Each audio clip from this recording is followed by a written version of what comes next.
de vie azana presque 100 bis na ba entrepôt, il faut ba distribuer yango. Yango tolobi boy. Chaque fois ba distribuer ka biswana et bimisaka mwa mbongo mboko pona kofuta barrière à régulateur. En février 2020, Mazeng avait distribué bis général 180 000 $, qui est resté sans suite til le boy.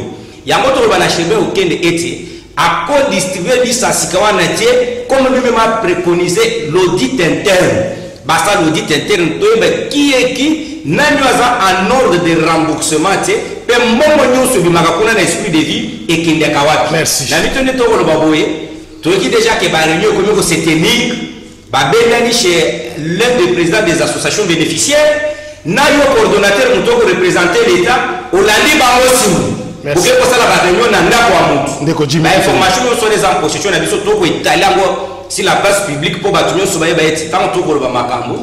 Ce n'est pas tout ya pour acquiser batute mais ce sont des faits réels. Oui, c'est que tout résoudre la avancée. Tout ça va Ndeko Jimmy Kitenge. 2 minutes pour un sujet particulier. On a rappelé que monsieur Didier Mazenga c'est aussi un des warriors.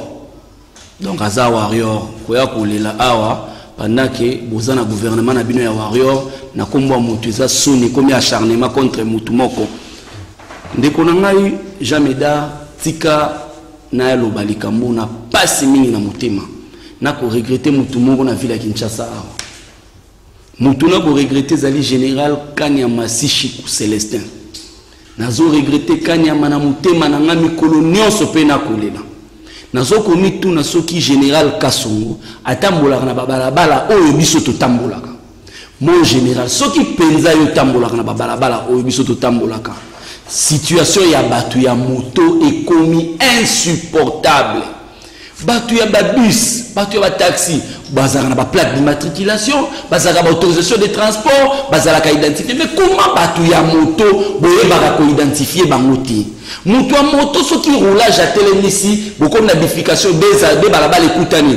Roulage à télémisi balabala moko pona ye concerné yeti. Mutu wa moto ya kokatisa kaka soki roulage oyo azali agent ya l'état lobi mutu wa moto afingi mutu wa moto atambusaka na centre. Imaginez ba bande deux bandes ba séparateur en béton mais mutu wa moto ko na séparateur en béton contourner ngwa na bande ya batu mususu soki mutu ke tutie batu wa moto ba batu mutu kawana. Nous sommes dans quel pays mon général? Est-ce que aux autres mots na babalabala o biso tous tambola? Est-ce que aux autres mots na ba compatriotes wana o baza non identifié bazo yiba ba biloko ba tukatsa ba mituka bazo se comporter mabe ndenge bazo ba osala la ville de Kinshasa et devant l'état impuissant, l'état incapable de faire quelque chose. Hier à Barumbu muto moroboe atambwisi mutuka mabe il se fait kazo kota ndenge ba kota ka sanko pesa kinyonta sanko ta azo kota mutu taxi bando ba taxi tuti mais ba kei na souci à la police ba to moto ba ba bukina no souci à la police.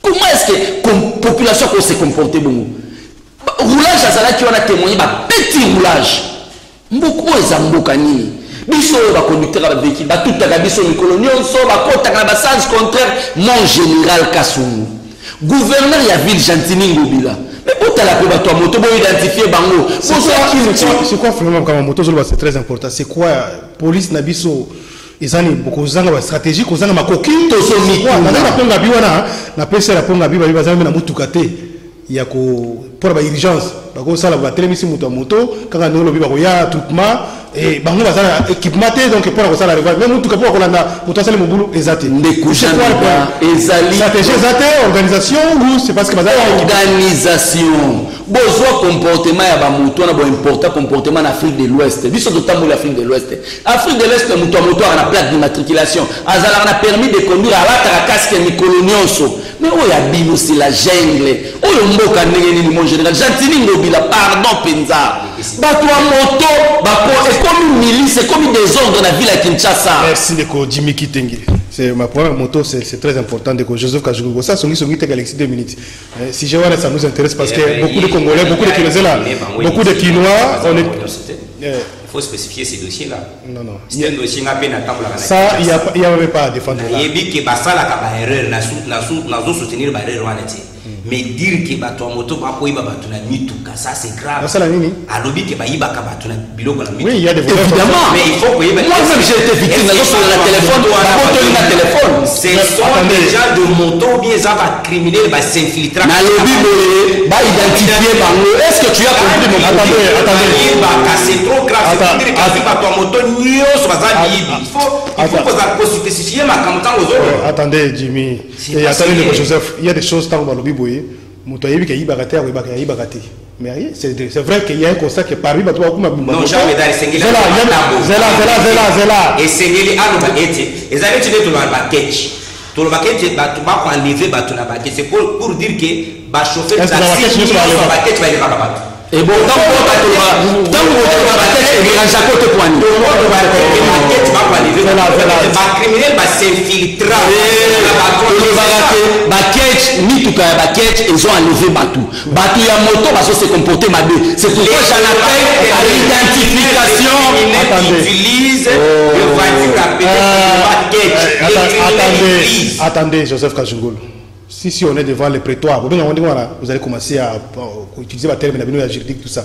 Ici, le constat, c'est que il y a certains bateaux, il y a baguette, il y a des criminels, tout ça dans le lobby, mais baguette. Il faut que ce moment dans la quête, il faut ça beaucoup d'attention parce que monsieur c'est comme il y a des criminels. Tout comme là, monsieur sur le monde là, baliki nazela, bazoui babato. Mais les concernés, ils se reconnaissent dans ce qu'on est en train de dénoncer. Il ne faut pas comme ça nous ramener, non, il faut, on n'est pas devant la justice pour commencer à dire que non. Le constat c'est que le comportement des amabés dans la ville, même si vous avez une partie dans la mais les amabés, les autres, ça ce n'est pas de la politique ça. Même respect à code de la route, respecter le côté. Tout le monde. Identifier, tu vas plaque, tu vas permis, tu vas ressemble à un bouton, maman côté la balabala. Non, non, c'est victime alors on va avancer. Alors, tout le monde rapidement, on va placer normalement moi 2 minutes ma caméra chef. Dossier à IGF et Bimisu Mikolo, c'est vrai que le rapport ici déposé il y a quelques mois, on a toujours entendu le procès Salema, bon, comme ici c'est ça la montine au Salamakambo, lelo la INE les dossiers à Matata Ponyo, Oyo Bazako Tanga pour qu'il y ait des Kosamba Soki, Sénat levé immunité, donc il y a un groupe qui va dénoncer au nom, il y a déjà la corruption, et ça les mapo va réussir à lever immunité, il y a des dénonciations comme ça qui se font.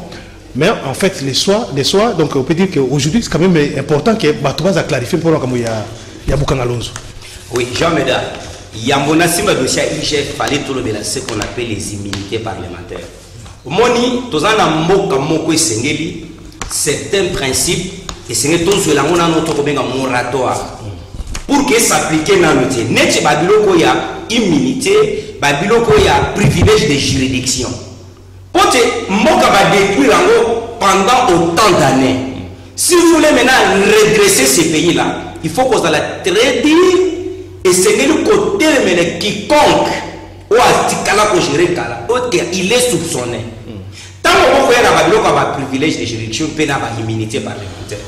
Au Landa qui a inspecteur général, il y a Nini, il y a IGF Ango. Alors, il y a un criminel économique qui veut combattre dans le Parlement. Il n'a pas cité les noms, mais vous avez vu les agitations dans tous les sens. Même les dirigeants te disent que Bazaka a déjà collé dans mauvais caractère et la corruption. Qui a même un outrage national, je crois qu'à l'époque il y a même une initiative parlementaire. Sénateur José Makila. Parce que c'est que le tout de suite la montée. IGF. Tout se poser d'abord la question. Pourquoi pendant la période de Joseph Kabila, on ne citait pas l'IGF? Mozito, quand il fut Premier ministre, a soit décret Oyo et neutralisa l'IGF. Les décrets disaient quoi? L'IGF ne pouvait pas exercer mission officielle dans l'entreprise publique, soit établissement public, sauf quitter l'entreprise ou la IGF pour auditer Bango. Mais nous avons l'inspection générale des finances. Il est censé suivre n'importe qui utiliser un bon affecté dans le département Nabino. Tant que tu es calé, que Seigneur Bango va bien essayer. Nous devons contrôler Bango. Il y a un moment où j'ai payé Banakiti. Et l'autre, ça m'a bien les. Comment expliquer à Tayo Mokoningo Zabonanda Kunayo ce que tu es provision, que si madame a une bonne orientation à Bana Makambotu? Tu as toujours les droits pour contrôler que Makambo Salami Ndengeni. L'IGF, la loi fiscale dit quoi? La loi fiscale a des effets rétroactifs. La loi fiscale est différente avec la loi pénale, civile ou autre chose. Donc, en matière fiscale, le professeur Kolo nous disait, nous, lorsqu'il introduisait les cours du droit fiscal, il dit 3 fois, nous parlons l'argent, il s'agit de l'argent, c'est la matière d'argent. L'IGF, l'inspection générale des finances, poursuit question d'argent. Lorsqu'on lance les projets, au début à l'époque, à Matata Tamponyo Kistin, parce que je vais citer un caractère juridique, parce qu'il ne fallait pas tout traumatiser inutilement. Matata Tamponyo a lancé les grands projets que nous soutenons, que nous disons c'était bon, bien fait. Babou Kangalozo, Congo Airways. Au début que Matata Tamponyo est allé lancer le projet de Nalobelaka et Esprit de Vie le 20 octobre 2014. Awa Nalimba terminis. Matata est venu avec Kalumba Mwanangongo à l'époque, ministre du Transport. Balancer projet Esprit de Vie. Mais vous pouvez vous étonner. Esprit de Vie a été lancé sans aucun soubassement juridique. Si le na yango komona batu bazakuna ba évoluer na c'est pour dire à l'époque lui en tant que premier ministre, il devrait prendre même un décret créant projet Esprit de Vie. Si ce qui a sali bon côté, on devait aller au ministre, il y a département on est à transport, il allait prendre un arrêté ministériel créant Esprit de Vie. Mais vous pouvez vous imaginer, vous avez trouvé si bango misala. Esprit de Vie a un caractère mixte. Privé l'État sommi a pas privé. Vous n'avez aucun acte juridique qui les crée. Mais sur base de quoi mbongo et bima pour basomba babiswan. Pour dossier nous ce qui n'a qu'un habillé et c'est que ça n'a soubassement. Pour Esprit de Vie, il fallait bâtir dans le soit décret, soit arrêter créer Esprit de Vie pour que mbongo et bima. Mais mbongo et bima basomba babis. Un jour.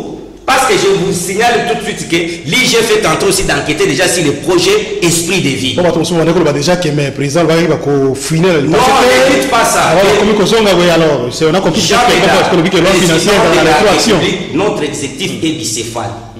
Notre exécutif est bicéphale. Il est là. Il faut savoir que le pouvoir judiciaire, c'est tout un pouvoir. Montesquieu disait le pouvoir arrête le pouvoir contrôle le pouvoir. C'est comme ça que vous verrez, nous avons ce qu'on appelle les conseils supérieurs de la magistrature, piloté par le premier président de la Cour constitutionnelle.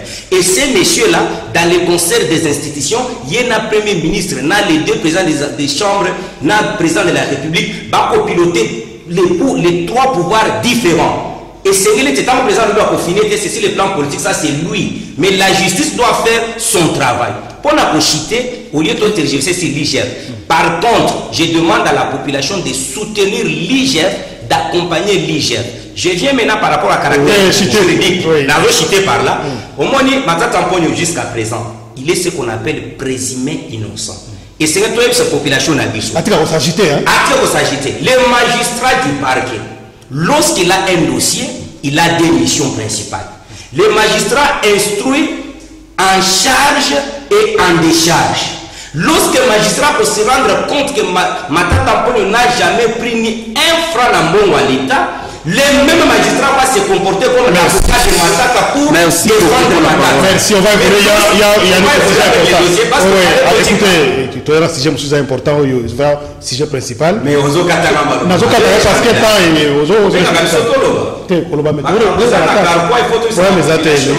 parce que si j'ai allé bien aligné. Dès que Jimmy Kitenge,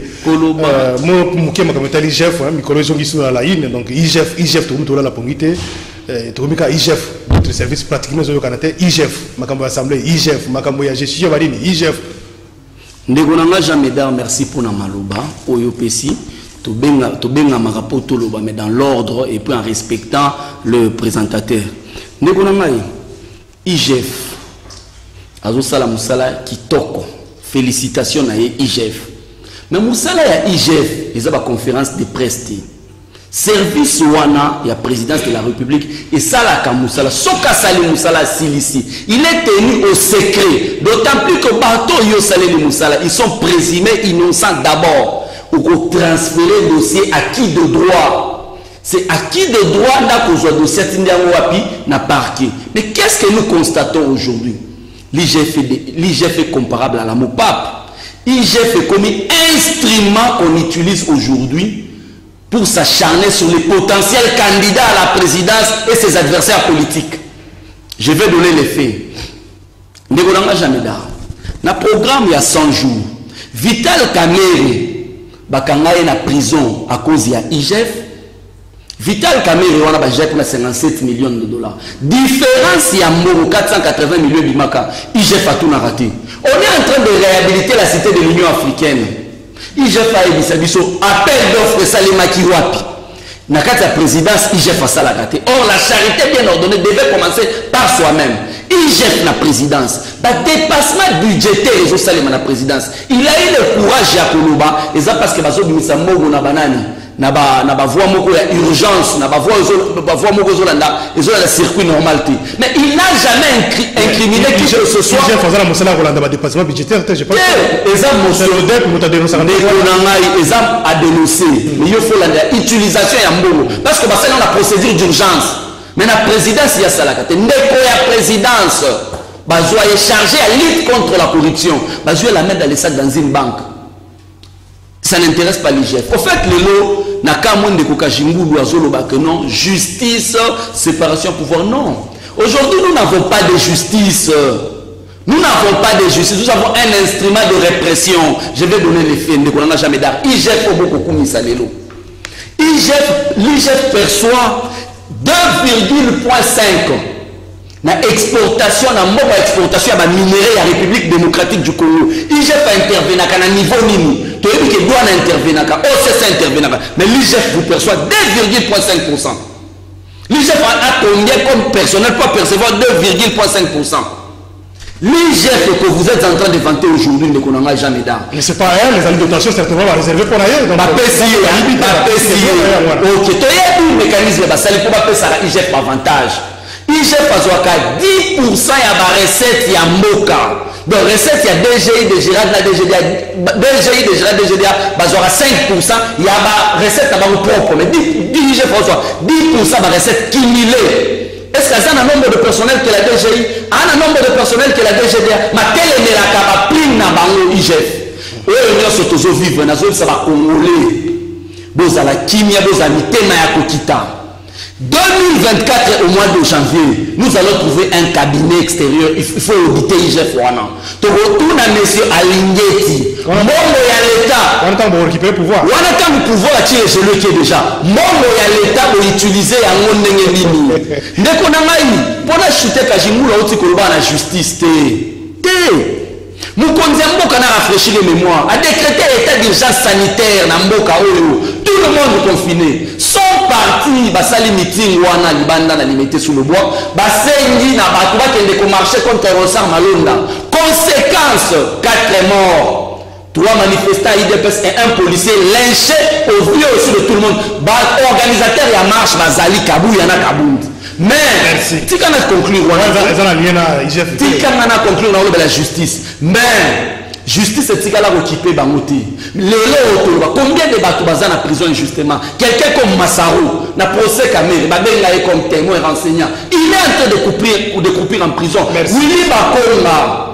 Willy Bakonga Kapi Ambaroza dit que Willy Bakonga va gagner 2 millions de dollars le col les régime na bango Barosimba Kapiamba tena na ebisi famille ya Willy Bakonga bosa la plainte botia contre Kapiamba 2024 au mois de janvier tokofungula ba procès de contre IGF contre bateau de baso gérer les lots. Merci Jimmy Kitenge dossier moko ya ndeko beau-frère nangai Franck que depuis Makala qui Bankala parce qu'il y a beaucoup d'injustice pe na kati ya mboka il faut vraiment justice c'est ça la musala ndenge malamu mutu azala condamné ceux qui a mérité qu'on a condamné ceux qui aza vraiment ma preuve a été comme dans la prison pendant faire plaisir na Moutouma Kobo et tout ça c'est pas normal et je vais suivre ce dossier peut-être qu'on va revenir avec beaucoup de détails très prochainement. Alors Jimmy vous allez maloba hein to nazong ça maloba pas dans des connes mais il faut préciser précision PPRD mais mi requête na niveau ya cour constitutionnel pendant terme la makametali d'échéance il y a Zoé Kabila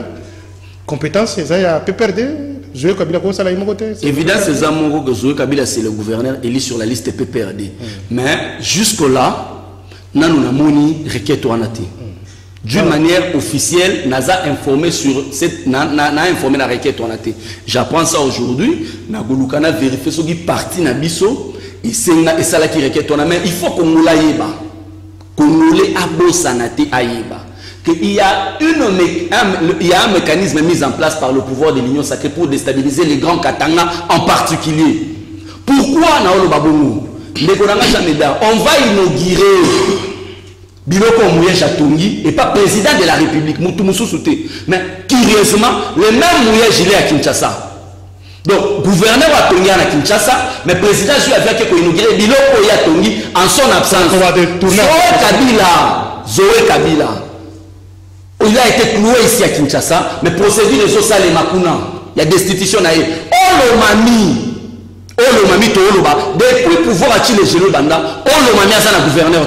Merci. Vous comprenez? Donc, on souhaitait le président qui est dans l'espace Katanga. Parce que l'hypothèse, il y a vers la Cour constitutionnelle, tout le monde peut changer de position, nous voulons se reconnaître posé par l'actuelle équipe de la Cour constitutionnelle. Jusque-là, les choses ont été information wanati. Mais biso tout ça légaliste. Mais n'a souhaité. Le coup la président qui a aussi la. Celui parti qui a la démarche, on décourager ou bien encourager ce parti là. Ce parti a déposé, oui, requête. Certainement, quand on a juriste été, il y a des grands juristes dans la partie qui apprécier l'opportunité. Mais si on a silisa na kolobaboye, président de la République a créé un espace Katanga. Assez limité. Assez limité na Tangani na Katanga na loi la bate pour na bamine ya kuna. Akende pe Oromami. Akende pe Tanganyika. Azala pe lobi na courage ya kokina mupompa. Population pe na mupompa bazali. Ndeko Joseph Kazungo. On va placer comment Mouké hein au cas il y a requête il y a peu perdu.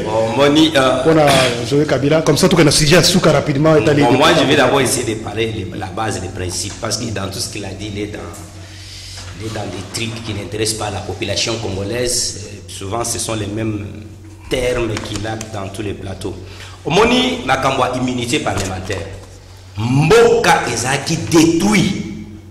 Et et si je fais appel na deux chambres à parlement na biso, la plupart au bazali dans la chambre, si je ne m'abuse pas, 70% bazali ba ancien gestionnaire ya mboka. Donc il y a des mois pour que babata masima ba immunité parlementaire. Ndenge to salaka moratoire na makambo etali nationalité et senge to sala ngwe na makambo etali immunité parlementaire. Sinon pas les oyo admettons tala motif ba ko esena ko ba gouverneur nyos. Détournement incompétence. Je prends seulement un seul aspect. Il y a détournement. C'est une infraction. Yes aussi on gouverneur ba destitué pour la détournement. Après justice et il y a autre kolobeti sengeli ba gouverneur so ba ko kwesika na motif ya détournement balane la bango makambo etali PPRD à saisir cour constitutionnelle pour moi c'était un accessoire dès que Jimmy a reconnaître la yo m'ont posé question non il n'est pas au courant de ce qui se passe entre Chadari et Kambere ngana nandi Kambere sur les médias de la place ce matin ici il est allé dans tous ses sens parce qu'il ne maîtrise pas la procédure. Je te dis ceci, et ne se reconnaîtront jamais dans tous les actes que prendrait la Cour constitutionnelle. À l'époque, je leur avais dit ceci, dans les médias,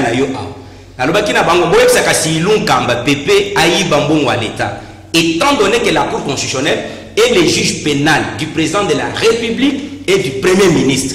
Je leur avais dit à cette époque, n'ayez pas se reconnaître, demandez maintenant à Pépé Ilun Kamba à commettre infraction. Tout le monde est sur le constitutionnel pour qu'il y ait saisir et pour s'ambitier.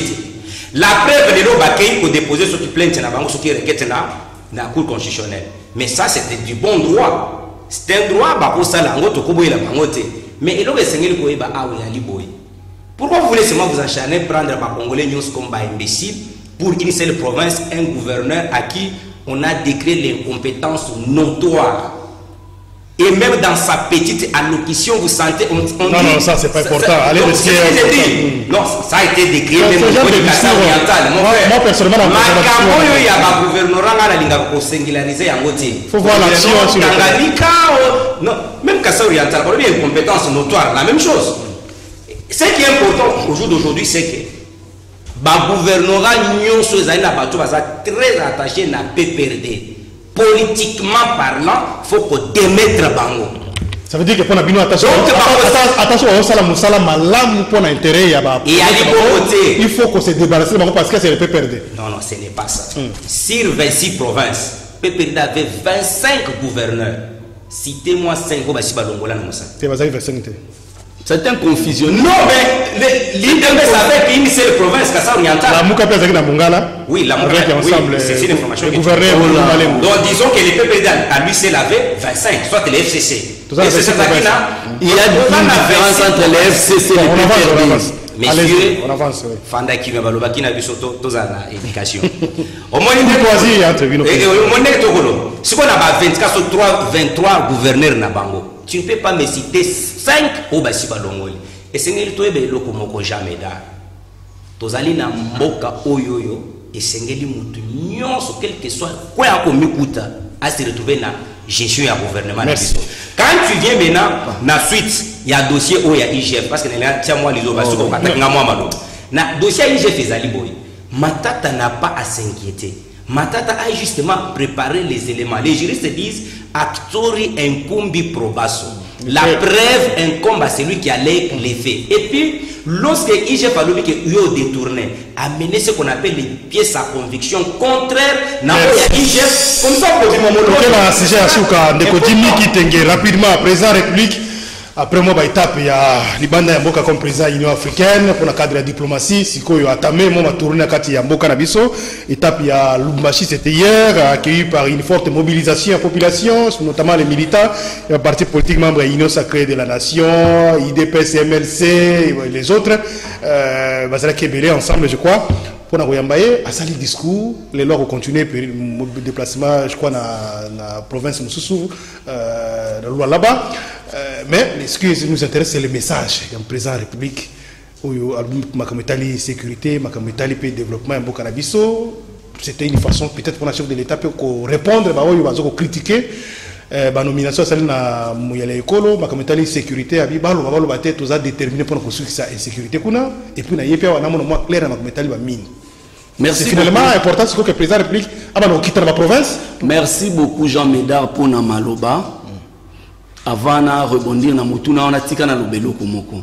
Ndeko otso loba que non incompétence notoire va reprocher na Zoé Kabila. Ce qui réellement Zoé Kabila est incompétent. Ça veut dire que boluka terme musubo pesa na pouvoir central à Kinshasa parce que pouvoir central à Kinshasa to comparer bilan na Zoé Kabila plus incompétent que le pouvoir de Kinshasa ça n'existe pas. Ce qui n'est pas sérieux. Intitulé il y a programme à 100 jours, il a dit programme d'urgence de 100 jours du chef de l'État. Mais moi liami ya moka, il faut pas poursuivre. Est-ce que intitulé du programme d'urgence de 100 jours du directeur de cabinet du chef de l'État, ce qui n'est pas crédible. Et puis deuxièmement, alors que Zoé Kabila même dans son allocution. Mais par exemple,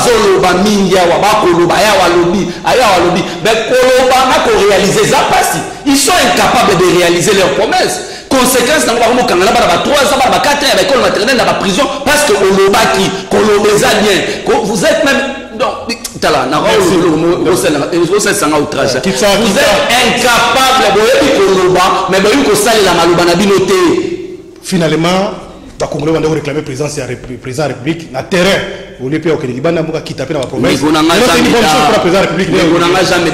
il y a la nomination, il y a la généreuse aussi posée. Problème, il y a incompétence. Il y a pouvoir, il y a Kinshasa, une mauvaise appréhension du problème. Balobi na bino awa, po bino boyebi koloba. Balobi na bino awa, Kabila lobarangu. Na est, eza sous guerre classique, c'est du terrorisme. Wana biso to lobakangu ba dimarati. États-Unis ont confirmé que c'est terrorisme. États-Unis ont un moyen de l'école pour le Cameroun Moudumba. Tant que qui frappé le 11 septembre, George Bush a engagé 500 000 hommes en Afghanistan. Et plus de 800 milliards de budget qui ont bombardé Bamboka Batou. Mais en fin de compte, ils étaient incapables de réussir ce terrorisme. Obama est venu. À l'obité, c'est du terrorisme, il faut changer de stratégie. Donc, état de siège, c'est la solution. Et la solution, on a démontré. Obama a l'obité, il faut changer de stratégie. Stratégie, pour créer une unité spécialisée pour combattre le terrorisme d'une manière individuelle. Mais c'est la unité de la République, elle vient ça la mine. Viens, on a sa solution. Obama créa une unité spécialisée, on a Basile Mbabuma, Oussama Ben Laden. La France va emboîter le pas, va créer GIGN. GIGN, on va intervenir. Vous prenez les unités combattantes. On va former pour la guerre. Bitumba, armée classique. Bon, le terrorisme. Non, le terrorisme, on forme une unité spécialisée. Et vous êtes dans le folklore,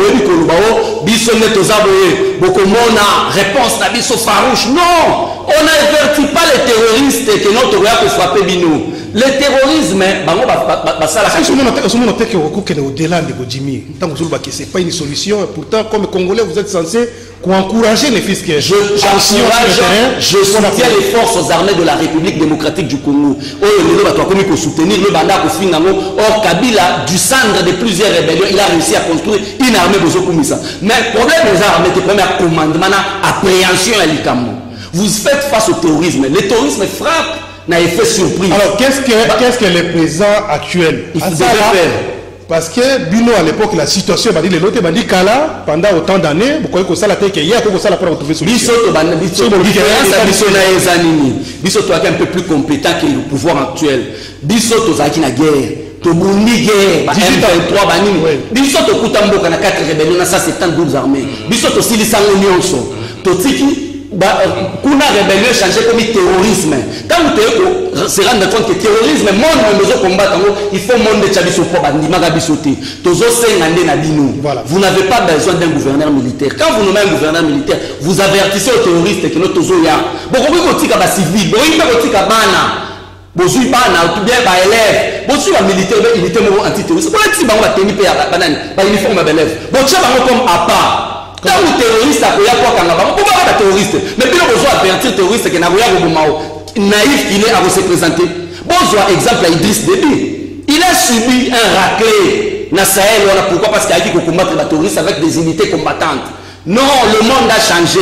Les gens combattent le terrorisme avec les unités spécialisées. C'est l'incompétence notoire au chef de Yabatoualelo. Au-delà de tout symbolique, il y a déplacement, il y a voyage à Mkonziamboka. Pour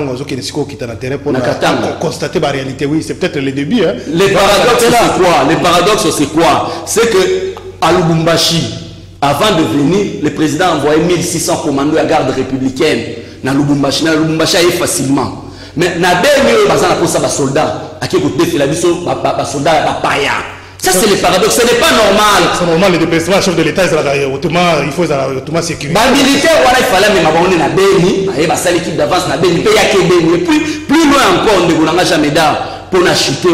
À part Katanga, parce que le président de Bani Moussala n'a qu'à me balader. À part Katanga, bazozérer la moupompa, Nakasai, Nekonabino Israël, Moutombalobi, vaut mieux vivre au cimetière que vivre au Kassai. Ça veut dire qu'il y a un besoin réel au Kassai. Au Katanga, quand même le minimum. Il y a un besoin réel au Kassai. À Moupompa, on attend le président. Merci.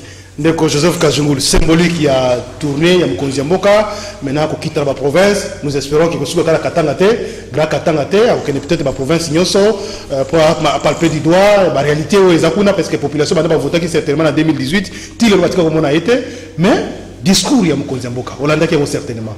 Est-ce que c'est un discours qui tient debout? C'est un discours qui vaut son pesant d'or dans le contexte de Zangolelo, surtout dans la sécurité, dans le développement, dans mine, ce que je sais vraiment pour l'intérêt de Mboka. Vous savez que les populations il faut soutenir l'action à mener dans l'Est parce qu'elle a déterminé pour mettre pour retour à paix à Mboka. Merci Jean-Médard. De l'autre côté, il est dans ce qu'on appelle en droit l'effet bénin.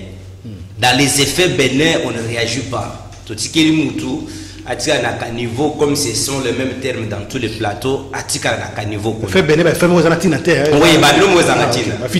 oui, ce sont des faits bénins.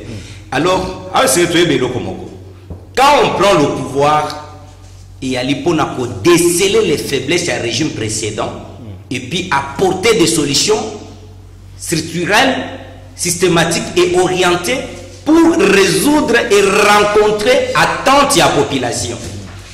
Les lots comme on a agitation dans tous les sens parce que le chef de l'État a décrété ce qu'on appelle état de siège. Babande pour le banane était à violer disposition constitutionnelle. La fois passée, on a fait ça article 85, 144, 145. Au côté qu'il articule la légalité. Et puis je prends nomination par gouverneur militaire. Oui, il y a une tribu pour ne pas toucher les sensibilités à Batoumoussous. Vous vous rendez compte qu'on tire à l'est mais batribu na bakotonga banda kwa kosakana te na Kinshasa. Mais chez eux on tire.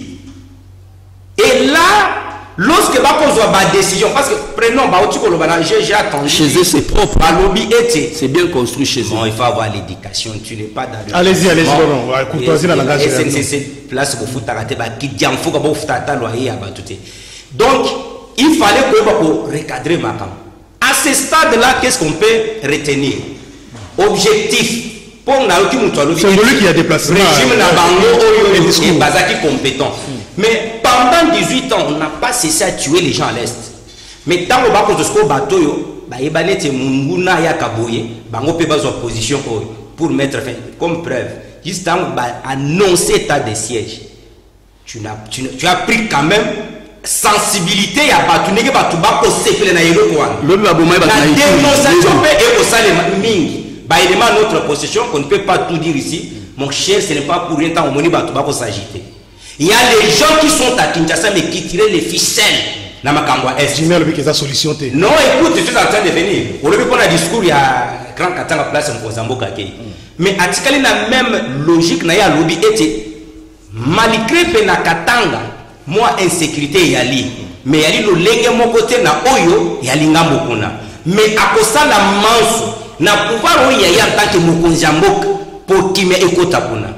Ce n'est pas pour rien tant au moni bateau, les gens s'agitent. Mon cher, attendez, il y a un message pour Salem, vous allez apprendre dans les jours à venir, la vérité n'est pas kobima. Et ça n'a pas tout basali mbongo na mboko sur les sangs des autres. Bato batongi, bato bazana bazana ba poto, mais pendant ces temps, quand on parle même du grand Katanga, bato bako bazata na sonité, mais tous les sous-sols à Katanga a été déjà bradés. Dans le régime des criminels économiques, brader mon cher rien et l'autre, place nous sommes pas pour le minerai à Grand Katanga, Congo a droit pour se représenter. Présence à la région privé, présence à la région pour la qui est mon clair dans ma communauté de mine. Et puis moi je soutiens, il y a un avocat il faut y avoir qui est dans le terrain. Il faut que le discours soit au lobby bon. À lobby paie ma gratuité. On a lobby été, ndege to mandi boye, donc ça la manso. Tout organiser tout tia ba moyen sont en place avec les temps donc on mettre niveau ya avec grâce à Zambie avec les oui avec l'assistance du Seigneur parce que yo dit que tango azu moko yo a consacré entre les mains du Seigneur et aussi ngeli ko la université et c'est ngeli ko yeba boye katango zo mono ane zo bomba makambo ebele mona ki ba tout suba déplacer ba ki 4 mois fallait à katanga na ba faire ba ko yekola bangulu na ba même makambo ya ebele ko ne sengeli ko landela nyonso ko lekapona et puis dede Mokozamboka kepe a observé à mon anan. Développement au Bakuru, parce que n'a pas Tanganyika. Mais moi j'ai fait mes investigations. Banzela Nyosyo Tongama Nakalemi Kuna, c'est le pouvoir central. Contrat avec la Banque mondiale. Il y a les membres mobilisés par M. Zoété. C'est que Alobi qui va construit par Mouyage bloqué Kinshasa, semble-t-il. Moi je ne parle pas de Kinshasa. Je ne parle pas d'écologie, je parle de Tanganyika. Là ça va pour saler la main. Quel est les délais? Tant qu'on va bloquer Mouyage, va bloquer Solo. Je ne sais pas, bango ba information ba kopé ça. Moi ngai omoni bato bakolo bato FCC wana. Na sala un effort ya koyeba vie na bangote parce que j'estime que n'est pas parce que les gens en opposition, l'opposition quelque part moralement ce qu'on m'a dit c'est aller partir à bateau à faire parce que vous avez le pouvoir et si qu'il fallait passer la kaba makamoko rationnel ce qu'on m'a dit à l'ini bango place pour ça la bango pas vous avez géré hier mais na pour gérer na bino votre régime a été caractérisé par l'impunité notoire. Et nous, parce que nous avons institué un régime qui sanctionne. N'est pas ce moment qui est pas dans tous les sens. Parce que les lots, prenons seulement dans OCC place à Bossala Moussala. Sauf que côté na OCC, on a tant que Mekaki, IGF Mekaki, qui est moi contrôle na OCC. Est-ce qu'on a déjà la réaction à Batukuna? Il y a mon pas le bédango et Ali Kobanga. Et puis je demande IGF qui est dans le département qui est dans la OCC. Na ba mission union sociale kenda. Il y a un laboratoire. Ah, cher ami, je te dis. Et puis les gens qui va y la camine yango. Merci. 30 secondes pour la contre-réaction. Je ne vais pas parler de 30 secondes pour contre-réaction. Je ne vais pas parler de ma vie privée parce que la vie privée de Jimmy Guité n'intéresse pas le Congolais. Mais moi je suis un scientifique. Tu as 30 secondes tout à l'heure. Sinon on a au Katango. Oui. Moi, je suis un scientifique qui travaille dans un laboratoire. Moi, je suis un scientifique qui travaille dans un laboratoire. Différent d'un théoricien. On peut faire la théorie. On a la classe à théorie. Mais classe on a tanga, il y en a mutu soir ou tanga muti pour que belle c'est mutu. Donc autant qu'il y a makambo important, Zoé Kabila balobi atongi mbona atonga na gouvernement central. Mais gouvernement central on va retonga mu pompate. Parce que kuna cimetière réali. Gouvernement central est incapable de retonga na Kinshasa awa banzeleza ya kobeba. Gouvernement central est incapable de retomber partout. À ce pays qui est tombé la Zoé Kabila et Natanganika, c'est de la bassesse, c'est de l'ignorance, c'est de l'incompétence. Quand on est incompétent, on va mettre tout le monde dans un fourre-tout.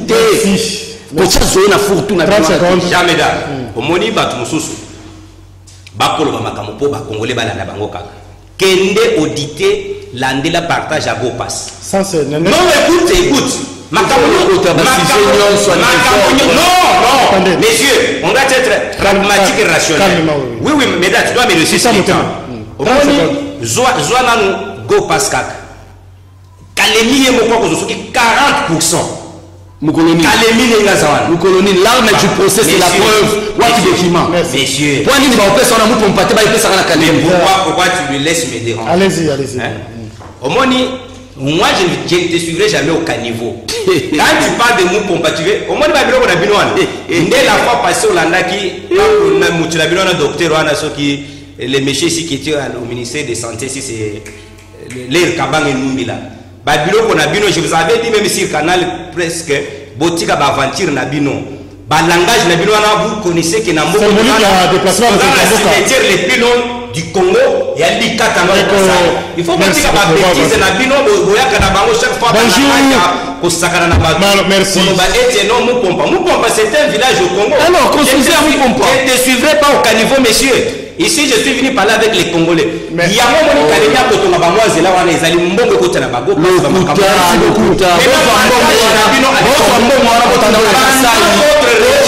Pendant votre régime, l'espace Grand Bandundu, Grand Kassai, Équateur oriental, les Congo central ont été négligés. Qui vous a dit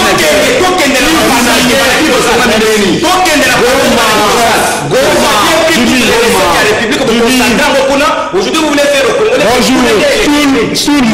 Tout bradé là-bas. Vous avez tout bradé. Rien n'est sur les sous-sols du Joseph. C'est vite. Union sacrée, il faut avoir ordre. Union sacrée. Ordre, respecter présentateur. Opposition.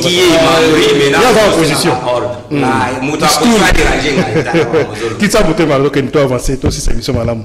Stoul Mbayo, bonjour, Jimel, na ligné na tout na IGF, Azolanda Kaka, Batuya, Kan, Moko, et bon, na présidence, Ram, 100 jours, Eten Longondo, Akolanda, Bangote, soit Nippon Mboka. Donc, on a sur YouTube, on a Mboka, Daniel Mutombo, il y a sur YouTube, PPRD, Bazali, il y a Batuya, bon niveau local, la Papita Mbate, Bakitenge. Incantation, colibé, la place il y a qu'on répondre à la question. Bon, ça c'est votre point de vue.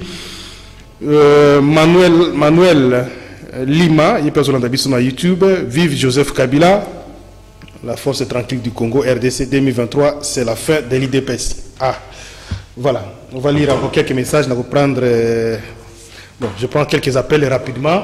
Ndeko Joseph, on va prendre quelques appels rapidement. Le temps que José Andia, Romain Makonda, on me lance un message sur le groupe WhatsApp. On va contacter rapidement. Allô, bonjour. Allô. Oui, allô, bonjour. Bonjour, papa. Comment on a venu sur WhatsApp? Combo Joseph Kabafou, je l'ai dit depuis commune à Kassavo. Oui, Ndeko Joseph.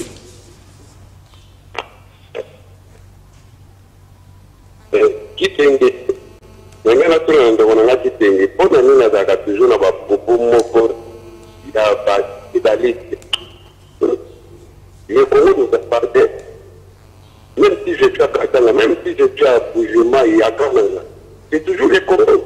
Pourquoi c'est dire que on peut nous la kuna na Boujema et na Katanga non yé mo bazana a yebi bien que Congo est tongama au budget à Congo 80% de Katanga. C'est tout à fait normal. Il y a certaines photos présentes dans les chefs de la Missou.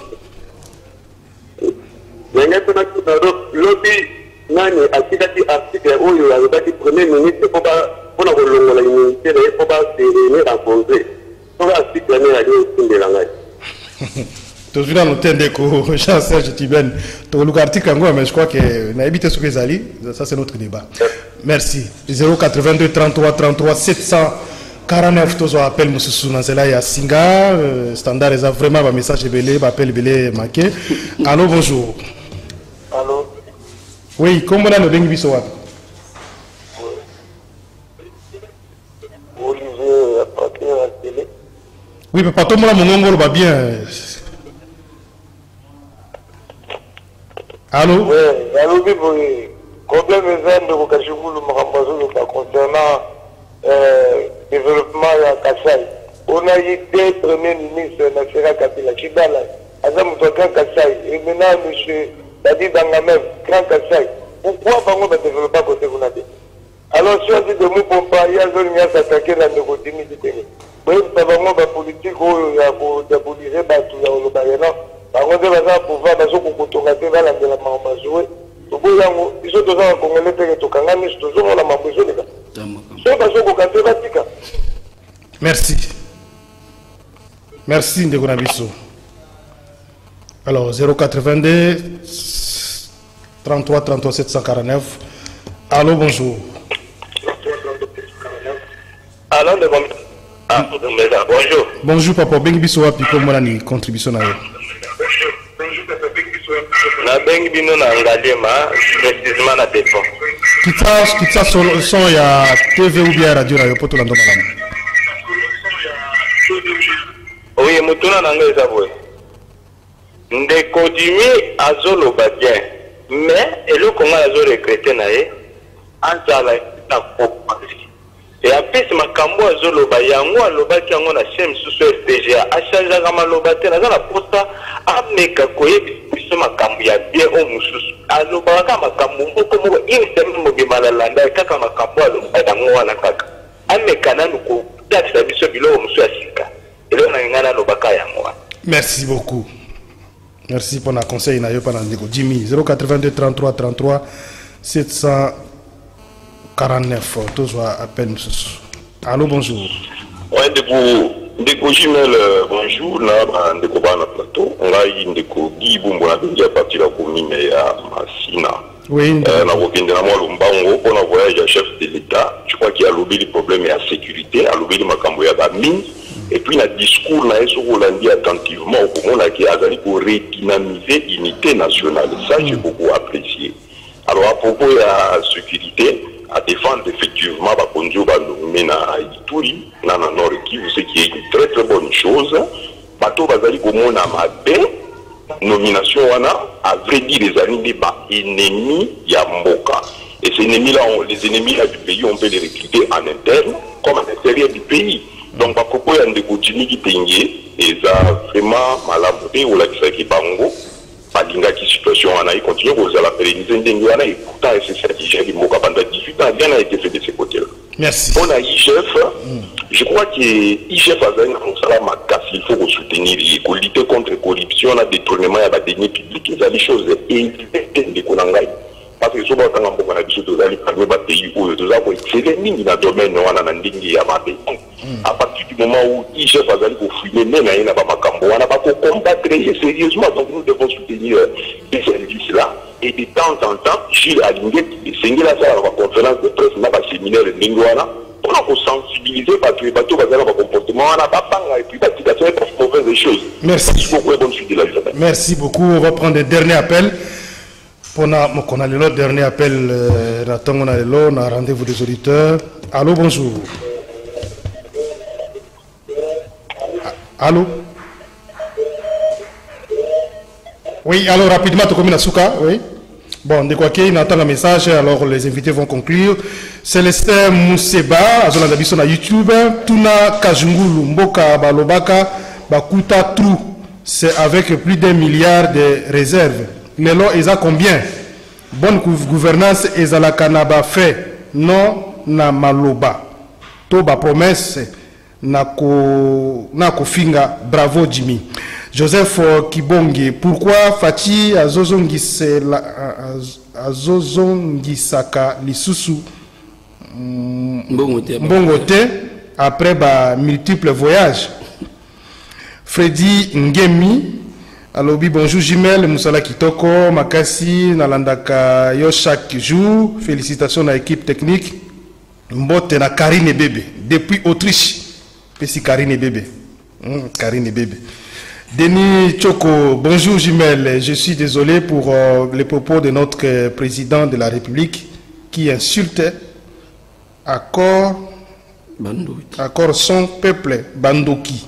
Hier à Lubumbashi.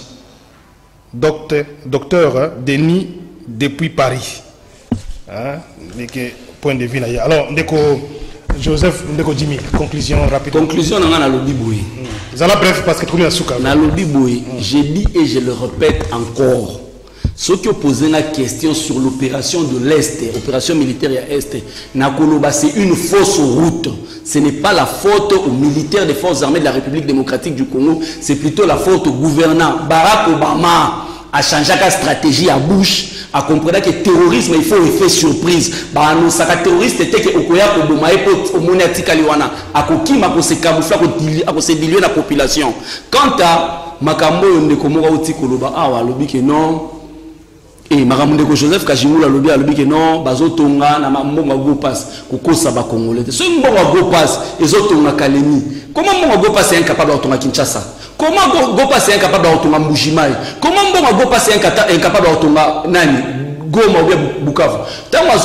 Il y a des provinces marginalisées dans la période de Kabila. C'est faux. Goma, Nord qui veut connaîtra la guerre rébellée. Mais Goma, c'est une des plus belles villes par rapport à Matadi, Matadi à Saganambongo. Donc c'est faux. C'est aussi une volonté des autochtones. Construisez chez vous, Israël Moutombo a dit que Mbujimaï ressemble à un cimetière et Mbujimaï a besoin du président de la République le plus rapidement possible.